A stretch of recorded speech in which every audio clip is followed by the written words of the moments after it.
Hoy mayam ngasi November gi tang ahum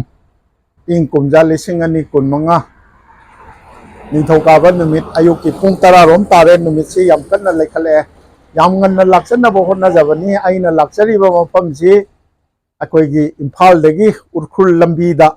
lakpiraga Khurai Lamlong bazar khwaina khangbire Khurai Lamlong bazar dagi awang pangna chumdring sum lakpada Soroki nongpok thangba sarukta akoi Khurai Sador lekai Thongam lekai leigadori mani aduga nongsup paring dana akoi gi Khurai akoi gi Puthib lekai adagi Sajor lekai Thoijingdam lekai Sajor lekai adagi kilometer 7 ta akoi gi lekai Khurai Kontham lekai la erga Khurai Kontham lekai lanthore erga Khomidok Khabai soigi akoi gi Maitai Pangal Khunjau lanthore erga jail na chingba lanthore erga adagi akoi gi Chinga Tezpur adagi Sombung si chawak na kilometer Imphal dagi kilometer 13 mukumba oigani adagi amuk Sombung dagi awang pangna akoi Taret Khul Tiger Camp ka bidu chakre erga chagol mang tagidori bani haigraga akoi gi marakta akoi gi khun Uyumpok adu haina mayam am leikre adu Sombung yore awang nongpok tana Urkhul lambi da kilometer ama makhai ani rom laega aina lepsari basi pungdombam akoi gi yet thangba khungamgi pareng si pungdombam ni pungdombam si yorakpada Sombung dagi lanthora ibasi akoi gi Sombung Biram Mongol College ka haina mayam tabiram magani madu lanthore erega Iril Turel da thong ama la lerega Sombung gi Kabui Khunjau lanthore erega akoi Itam Nunggoi haidana leire aduga Nunggoi aduga Soroki nakan namarom dana haibadi Soroki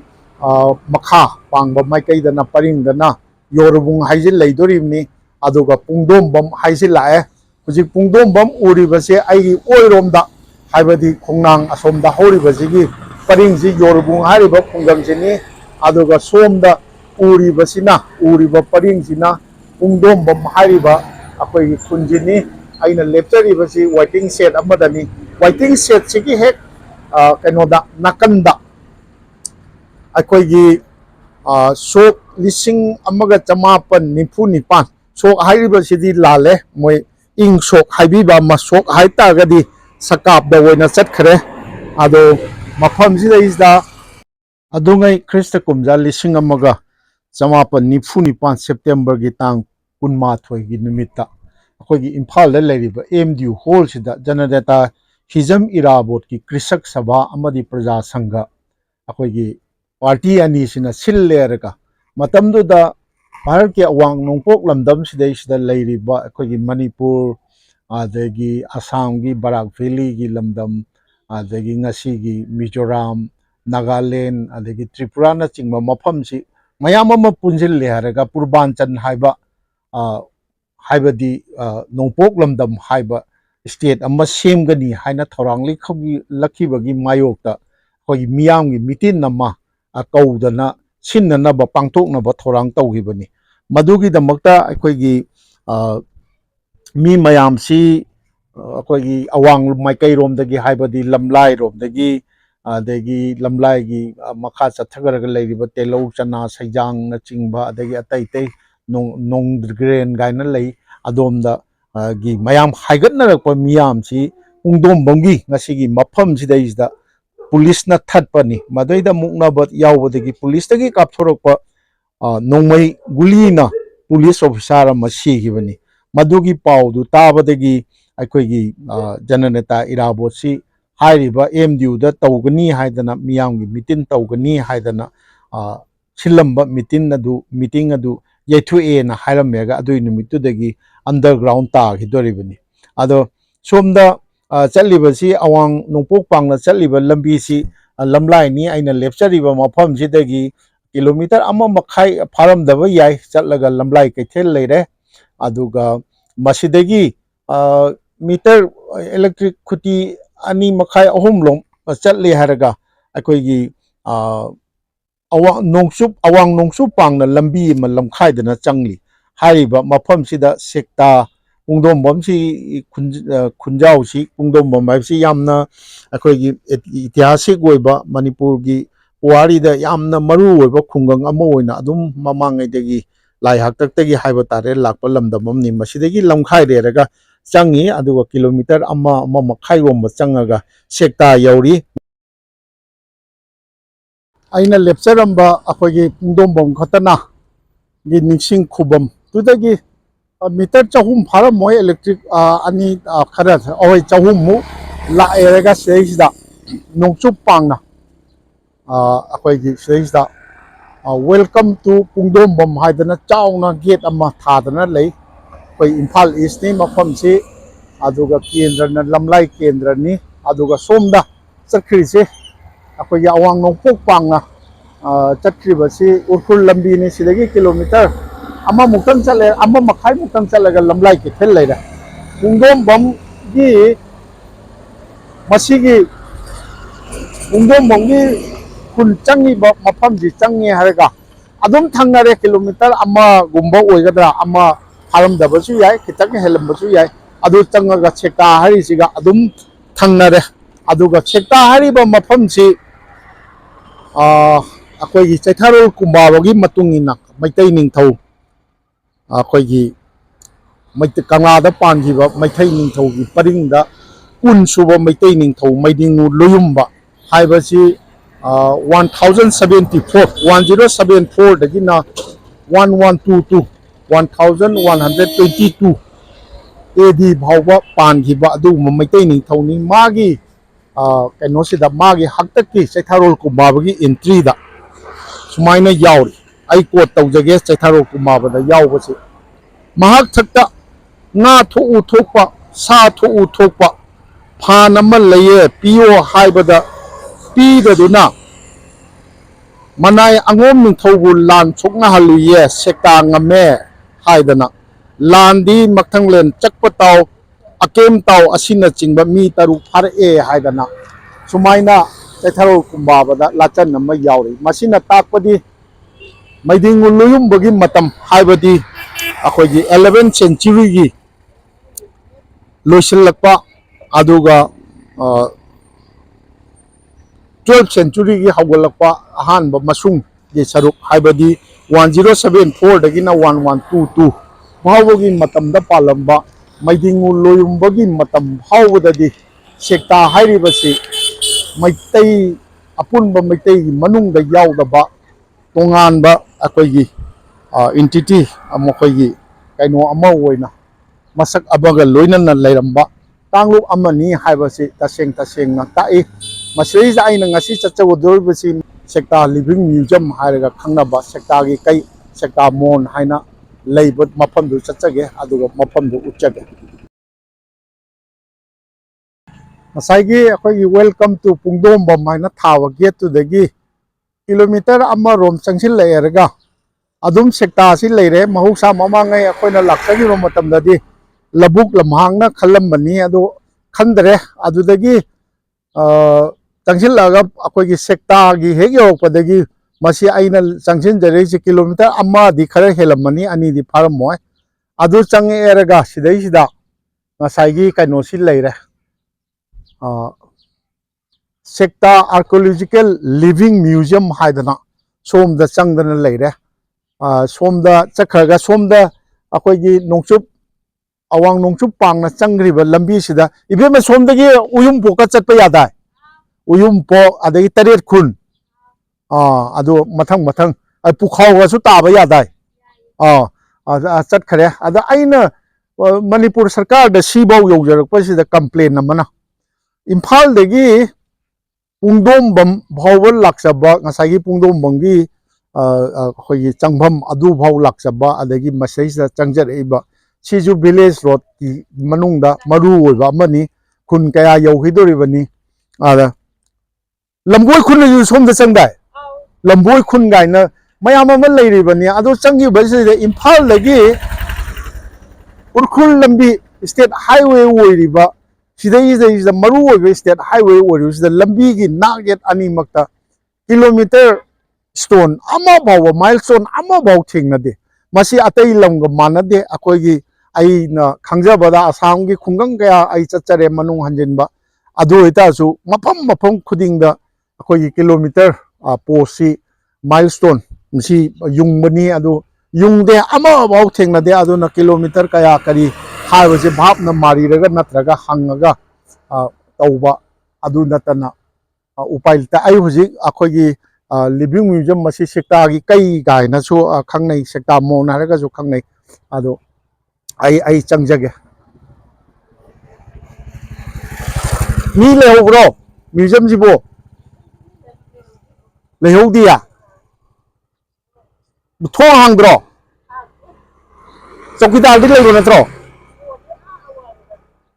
अदुदी करमाइन तौने ओ museum से सो लोंदना लई हाय अदो आई लाइबक फबना मखोयगी कनो चौकीदार सो पाइबसे अस्वाइदा लई हाय मागी मयुमदा आई चचरुगा सो मुक्तंग हंगन्नबा आई हाइजरुगे हंगबियो हाइजरुगे अदुगा मधु उत्रगदी अइना लाक्चबगी मपुंग फाररो आई सोमदा खिजितंग हाइदरगा आई चौकीदार की मयुमदा आई चचरुगे साइगी साइन बोर्ड लेहोबा मफमदुदगी लंबीदा अदुम चंगसिले अखोगी थोंगाल लेरा कुंबनी खुलक मनुंगदा चंगे हेक सिगी नाकंदा अखोगी मनिंगदा चेलिबसी इरिल तुरेलनी सिदनी सेक्टा लिविंग म्यूजियम माइना लेरिसे ngasi ja ko mi thodeam na nungti gi su lak par na tawni na koi gi chokidar so pai ba sing du labuk ta thabo ingang suna ba kai do ba so ngai na ge da hu si pung 12 ta sel ka do re sini ado masi 1991 gi matam da archaeological survey of india ne adagi manipur gi state archaeology ne adagi mu gi manipur university gi history department sum makhoi khusam naraga तौखिबा मफमनी अदु मफमसी सेक्टा मोन हाइदना लैतोंग ओइना लैबनी लैतोंग ओइना लैबसी Buddhist की Areeba text अखोगी महापरिनिभान सुट्टा हाइबगी मतुंगिना कोई गौतम बुद्धना भगवान गौतम बुद्धना लैखिद्रबा मतुंगदा मागी हक्सांगी अरेम्बा कनोसिंगसी ब्राह्मण दोना कौबना निपान थोकना येनथोएरगा अखोगी India की तोान तोान मफम हजिसु राजगीर बिहार की भाईसाली अदगी कपिला बस्तु अला कप्पा अदगी रमा अखोगी नेपाल दा बिहार दा लेबा स्तूपा सिंगदा अखोगी थमगी हाइदना तौई अदुगी खुदुन इंदना अखोगी बुद्धिस्ट सिंगना बुद्धिस्ट की लेरिबा थराबेदा अदगी महानाया अखोगी ब्रायाना हकायना हाइबा चटनबी सिंगसिना अखोगी मखोगी असीबसी मैबु थारुरगना उट ओइना अरेम्बा सरु सयांग अदगी फुमुरगसु मा अमुक अखोगी मतम ओइरकप मतमदा हंदोगा मदुगी अरेम्बा सरु सिंगदु अखोगी सेकेंडरी बरियल हाइदि अनि सुबो ओइना चफुसी लेबाकी ओइबा याय पृथागी अतै अतै अतोप मेटल सिंगी ओइबा याय चफु सिंगसे इस्ता मधु हापेरगा मागी ओना अमुक मागी सिरबा मतुंगदा गी पुंसीदुगी दमकता मागी ngamjaba हापतना लैतेंगी पोलम सिंग करी करी हापतना थंबा मफमनी हाइबसी मोन हाइदना हाइसे तोंगना लैतोंग ओइना लैबनिना मोनना हाइबनी अदो सेक्टागी सेइस्ता लैरमीबसी मफम तरुकनी आइडेंटिफाई तौबसे अदो ओजाखम मफम अतै मंगादुदी लैत्रबरा होजा तेगभाइग्रबरा अयाम तेगभाइग्रे अदो अइना ngasi लाक्चबसिदा लाइबक थीरिसी सिगी अखोगी मथक्ता कुपसिल्लिबसे मसीगी मनुंगदनी अखोगी चफु ngसाइगी सेकेंडरी बोरियल की लैरमसिंग अदो बिल्डिंग सिगी रिपेयरिंग की दमकता रिपेयरिंग तौननबा मणिपुर सरकार ना हौजिक कन्ना अकनबा थबक पाइखली मरुओना आर्कियोलॉजी डिपार्टमेंट ना ओइनिको रिपेयरिंग तौननबा अखोगी अकनबा थबक पाइखटपसिदा माना मखादुदा तादनबा मसी कुपसिंगरे मसी अखोगी हाना हाइबिरबनी अदुसु ꯑꯃꯨꯛꯇꯪꯗꯤ ꯆꯪꯖꯒꯦꯅ ꯃꯁꯤ ꯎꯠꯄ ꯉꯝꯖꯗꯕꯁꯤ ꯌꯥꯝꯅ ꯅꯨꯡꯉꯥꯏꯖꯗꯦ ꯃꯁꯤ ꯑꯩꯈꯣꯏꯒꯤ ꯑꯆꯧꯕ ꯄꯨꯈ꯭ꯔꯤꯗꯧꯅ ꯇꯧꯊꯣꯛꯑꯦꯔꯒ ꯃꯅꯨꯡꯁꯤꯗꯩꯁꯤꯗ ꯑꯩꯈꯣꯏꯒꯤ ꯆꯐꯨ ꯃꯔꯣꯟ ꯂꯩꯕꯅꯤ ꯃꯁꯤ ꯑꯩ ꯑꯔꯤꯕ ꯅꯦꯒꯦꯇꯤꯞ ꯀꯥꯗꯤ ꯍꯧꯖꯤꯛ ꯅꯦꯒꯦꯇꯤꯞ ꯆꯥꯝꯐꯝ ꯂꯩꯇ꯭ꯔꯦ ꯏꯝꯐꯥꯜꯗ ꯑꯗꯨꯅ ꯅꯦꯒꯦꯇꯤꯞꯇꯨ ꯆꯥꯝꯐꯝ ꯂꯩꯔꯒꯗꯤ ꯑꯩꯉꯣꯟꯗ ꯂꯩꯖꯕ ꯐꯣꯇꯣꯗꯨ ꯍꯥꯞꯆꯕ ꯉꯝꯕꯅꯤ ꯑꯗꯣ ꯉꯁꯤꯗꯤ ꯑꯩꯅ ꯉꯁꯤ ꯂꯥꯛꯆꯔꯤꯕꯁꯤ ꯂꯥꯏꯕꯛ ꯊꯤꯔꯦ ꯑꯗꯨꯝꯅꯃꯛ ꯑꯩꯍꯥꯛꯅ ꯊꯤꯖꯤꯟꯖꯔꯒ ꯐꯪꯖꯕ ꯐꯣꯇꯣ ꯈꯔ ꯑꯩ ꯎꯠꯆꯒꯦ ꯃꯇꯥꯡꯁꯤꯗꯩꯁꯤꯗ ꯃꯁꯤ ꯑꯩꯈꯣꯏꯒꯤ ꯍꯧꯖꯤꯛꯀꯤ ꯀꯨꯞꯁꯤꯜꯂꯤꯕ ꯃꯈꯥꯁꯤꯗꯩꯁꯤꯗ ꯑꯩꯈꯣꯏꯒꯤ ꯄꯨꯈ꯭ꯔꯤꯗꯧꯅ ꯑꯆꯧꯕ ꯂꯨꯅ ꯇꯧꯊꯕꯅꯤ ꯃꯁꯤꯗꯩꯁꯤꯗ ꯑꯩꯈꯣꯏꯒꯤ ꯁꯦꯀꯦꯟꯗꯔꯤ ꯕꯣꯔꯤꯌꯦꯜꯒꯤ ꯆꯐꯨꯁꯤꯡꯁꯦ ꯃꯦꯇꯜꯒꯤ ꯑꯣꯏꯕ ꯌꯥꯏ ꯑꯩꯈꯣꯏ ꯄꯣꯇꯔꯤ ꯑꯣꯏꯕ ꯌꯥꯏ ꯑꯇꯩ ꯄꯣꯠꯂꯝ ꯀꯌꯥ ꯑꯃꯁꯨ ꯐꯪꯈꯤꯕꯅꯤ ꯑꯗꯣ ꯃꯁꯤ ꯃꯔꯣꯟ ꯑꯃ ꯇꯧꯕ ꯍꯧꯔꯦꯒ ꯂꯩꯔꯣꯟ ꯑꯃꯨꯛ ꯆꯟꯁꯤꯟꯕ ꯑꯗꯒꯤ ꯂꯩꯔꯣꯟꯗꯨꯒꯤ ꯃꯊꯛꯇ ꯑꯃꯨꯛ ꯑꯇꯣꯞꯄꯁꯤꯡ ꯑꯃ ꯑꯃꯨꯛ ꯇꯧꯕ ꯑꯗꯨꯃꯥꯏꯅ ꯇꯧꯗꯅ ꯃꯔꯣꯟ ꯂꯣꯡꯈꯠꯅꯔꯦꯔꯒ ꯂꯥꯛꯑꯦꯔꯒ ꯑꯩꯈꯣꯏ ꯃꯊꯪ ꯇꯧꯔꯒ ꯑꯩꯈꯣꯏꯒꯤ ꯃꯊꯛ ꯊꯪꯕ ꯂꯩꯃꯥꯏꯒꯤ ꯃꯊꯛ ꯊꯪꯕꯗ ꯑꯆꯧꯕ ꯂꯩꯇꯣꯡ ꯑꯩꯈꯣꯏꯒꯤ ꯆꯤꯡꯗꯨꯝ ꯃꯆꯥꯗꯧꯅ ꯂꯩꯕꯅꯤ ꯁꯤꯒꯨꯝꯕ ꯑꯩꯈꯣꯏꯒꯤ ꯕꯨꯙꯤꯁꯁꯤꯡꯒꯤ ꯆꯠꯅꯕꯤꯗ ꯁꯤꯒꯨꯝꯕ ꯂꯩꯔꯛꯄꯁꯤꯒꯤ ꯐꯤꯕꯝꯁꯦ ꯍꯧꯖꯤꯛ ꯍꯧꯖꯤꯛ ꯑꯁꯥꯝꯒꯤ ꯆꯔꯥꯏꯗꯤꯌꯣ ꯗꯤꯁꯇ꯭ꯔꯤꯛ ꯆꯔꯥꯏꯗꯤꯌꯣ ꯍꯥꯏꯔꯤꯕ ꯃꯐꯝꯁꯤꯗ ꯑꯩꯈꯣꯏꯒꯤ ꯄ꯭ꯔꯤ ꯍꯤꯟꯗꯨ ꯑꯩꯈꯣꯏꯒꯤ ꯇꯥꯏ ꯑꯍꯣꯝꯁꯤꯡꯅ ꯍꯤꯟꯗꯨ ꯑꯣꯏꯗ꯭ꯔꯤꯉꯩꯒꯤ ꯃꯃꯥꯡꯗ ꯆꯠꯅꯔꯝꯕ ꯃꯐꯝꯁꯤꯡ ꯂꯩꯇꯣꯡ ꯃꯌꯥꯝ ꯑꯃ ꯉꯁꯤꯁꯨ ꯎꯕ ꯐꯪꯂꯤ ꯑꯗꯣ ꯁꯤꯒꯨꯝꯕ ꯑꯩꯈꯣꯏꯒꯤ ꯁꯦꯛꯇꯥꯗ ꯂꯩꯔꯝꯃꯤꯕꯁꯤ ꯂꯩꯇꯣꯡ ꯇꯔꯨꯛꯇꯨꯗ ꯑꯩꯈꯣꯏꯒꯤ 1991ꯗ ꯑꯥꯔꯀꯤꯑꯣꯂꯣꯖꯤꯀꯦꯜ ꯁꯔꯚꯦ ꯑꯣꯐ ꯏꯟꯗꯤꯌꯥꯒ ꯃꯅꯤꯄꯨꯔ ꯁ꯭ꯇꯦꯠ ꯑꯥꯔꯀꯤꯑꯣꯂꯣꯖꯤꯀꯦꯜ ꯗꯤꯄꯥꯔꯠꯃꯦꯟꯠꯀ ꯃꯅꯤꯄꯨꯔ ꯌꯨꯅꯤꯚꯔꯁꯤꯇꯤꯒꯤ ꯍꯤꯁꯇꯣꯔꯤ ꯗꯤꯄꯥꯔꯠꯃꯦꯟꯠꯀꯤ ꯃꯇꯦꯡꯒ ꯂꯣꯏꯅꯅ ꯃꯈꯣꯏꯁꯨ ꯌꯥꯎꯕꯖꯥꯠꯅꯤ ꯏꯟꯚꯣꯜቭ ꯇꯧꯕꯖꯥꯠꯅꯤ ꯑꯗꯨ ꯇꯧꯊꯣꯛꯈꯤꯔꯒ ꯐꯪꯈ꯭ꯔꯤꯕꯁꯤ ꯃꯐꯝꯁꯤꯗꯅꯤ ꯇꯔꯨꯛ ꯂꯩꯔꯝꯕꯗ ꯃꯁꯤꯃꯈꯛ ꯇꯧꯕꯅꯤ ꯑꯇꯣꯞꯄ ꯂꯩꯇꯣꯡ ꯃꯉꯥꯗꯨꯗꯤ ꯑꯩꯈꯣꯏꯒꯤ ꯆꯦꯛꯁꯤꯜꯍꯧꯗꯕꯅ ꯍꯥꯏꯇꯥꯔꯦꯅꯦ ꯑꯗꯨ ꯑꯩꯈꯣꯏꯒꯤ ꯍꯧꯖꯤꯛꯇꯤ ꯑꯌꯥꯝꯕꯅ ꯇꯦꯝꯊꯣꯛꯅꯈ꯭ꯔꯦ ꯍꯥꯏꯅ ꯑꯣꯖꯥ ꯈꯝꯕꯅ ꯍꯧꯖꯤꯛꯇ ꯇꯥꯛꯄꯤꯈꯤꯕꯗꯨꯅꯤ ꯑꯗꯣ ꯁꯤꯒꯨꯝꯕ ꯃꯌꯥꯝ ꯑꯃ ꯂꯩꯔꯝꯕꯁꯤꯅꯗꯤ ꯇꯥꯛꯏꯕꯗꯤ ꯍꯥꯏꯕ ꯁꯦꯛꯇꯥ ꯍꯥꯏꯔꯤꯕ ꯈꯨꯡꯒꯪꯁꯤ ꯌꯥꯝ ꯆꯥꯎꯕ ꯑꯗꯨꯒ ꯌꯥꯝ ꯑꯔꯤꯕ ꯈꯨꯡꯒꯪ ꯑꯣꯏꯅ ꯁꯣꯏꯗꯅ ꯃꯇꯝ ꯑꯃꯗ ꯂꯩꯔꯝꯕ ꯇꯥꯏ ꯍꯥꯏꯕꯁꯤꯅꯤ ꯑꯗꯨꯅ ꯐꯣꯇꯣꯁꯤꯡ ꯑꯁꯤꯗ ꯎꯠꯆꯔꯤꯕꯁꯤꯅ ꯑꯩꯈꯣꯏꯒꯤ ꯖꯤꯡꯒꯅ ꯀꯨꯞꯁꯤꯜꯂꯒ ꯂꯩꯔꯤꯕ ꯃꯐꯝꯁꯤꯒꯤ ꯆꯥꯎꯔꯥꯛꯄ ꯃꯑꯣꯡ ꯑꯗꯨ ꯈꯪꯕ ꯉꯝꯕꯤꯔꯒꯅꯤ ꯍꯥꯏꯕ ꯊꯥꯖꯖꯩ ꯍꯥꯏꯔꯤꯕ ꯑꯩꯈꯣꯏꯒꯤ ꯁꯦꯀꯦꯟꯗꯔꯤ ꯕꯣꯔꯤꯌꯦꯜ ꯑꯣꯏꯅ ꯁꯤꯈ꯭ꯔꯕ ꯃꯇꯨꯡꯗ ꯑꯃꯨꯛ ꯃꯩ ꯊꯥꯕ ꯀ꯭ꯔꯤꯃꯦꯁꯟ ꯇꯧꯔꯁꯨ ꯐꯨꯝꯕꯁꯨ ꯇꯧꯔꯒ ꯍꯟꯗꯣꯛꯑꯒ ꯑꯃꯨꯛ ꯃꯥꯒꯤ ꯂꯦꯝꯍꯧꯕꯁꯤꯡꯗꯨ ꯁꯔꯨ ꯅꯆꯤꯡꯕꯁꯤꯡꯗꯨ ꯑꯇꯩ ꯉꯝꯖꯕ ꯄꯣꯠꯂꯣꯝ ꯆꯩꯔꯣꯝ ꯍꯥꯞꯄꯒ ꯐꯨꯝꯕꯁꯤ ꯉꯁꯤ ꯐꯥꯎꯗꯁꯨ ꯑꯩꯈꯣꯏꯒꯤ ꯕꯨꯙꯤꯁꯀꯤ ꯀꯥꯡꯕꯨꯗ ꯊꯦꯔꯥꯕꯔꯥ ꯍꯥꯏꯔꯤꯕꯁꯤ ꯆꯠꯄ ꯀꯥꯡꯕꯨꯁꯤꯡꯅ ꯃꯁꯤ ꯑꯩꯈꯣꯏꯒꯤ ꯏꯟꯗꯤꯌꯥꯗꯁꯨ ꯂꯩ ꯃꯥꯟꯅꯩ ꯑꯗꯨꯒ ꯁ꯭ꯔꯤ ꯂꯪꯀꯥ ꯑꯗꯒꯤ ꯊꯥꯏꯂꯦꯟꯅꯆꯤꯡꯕ ꯃꯐꯝꯗꯁꯨ ꯂꯩ ꯃꯥꯟꯅꯩ ꯃꯁꯤ ꯍꯧꯖꯤꯛ ꯐꯥꯎꯕ ꯑꯗꯨꯝ ꯆꯠꯅꯔꯤꯕ ꯃꯐꯝꯅꯤ ꯍꯥꯏ ꯑꯗ ꯉꯁꯤ ꯌꯥꯔꯦ ꯊꯣꯡ ꯂꯣꯜꯂꯁꯨ ꯑꯗꯣ ꯉꯁꯤ ꯑꯩꯅ ꯍꯥꯏꯖꯅꯤꯡꯉꯤꯅ ꯃꯐꯝꯁꯤꯗꯩꯁꯤꯗ ꯕꯨꯙꯤꯁꯀꯤ ꯁꯦꯛꯇꯥꯒꯤ ꯑꯩꯈꯣꯏꯒꯤ ꯁꯦꯀꯦꯟꯗꯔꯤ ꯕꯣꯔꯤꯌꯦꯜꯒꯤ ꯃꯑꯣꯡꯅ ꯍꯥꯏꯔꯤꯕꯁꯤ ꯃꯁꯤ ꯁꯤꯒꯨꯝꯕꯁꯤ ꯃꯐꯝꯁꯤꯗ ꯁꯦꯛꯇꯥ ꯑꯁꯤꯗ ꯂꯩꯔꯝꯃꯤꯕꯁꯤ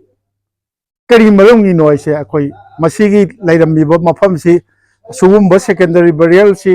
ꯕꯨꯙꯤꯁꯀꯤ ꯑꯩꯈꯣꯏꯒꯤ ꯐꯪꯕꯁꯤꯡꯗ ꯑꯩꯈꯣꯏꯒꯤ 1000 BC ꯕꯤꯐꯣꯔ ꯈ꯭ꯔꯥꯏꯁ ꯍꯧꯖꯤꯛ ꯆꯠꯂꯤꯕ ꯆꯍꯤ BCEꯒꯤ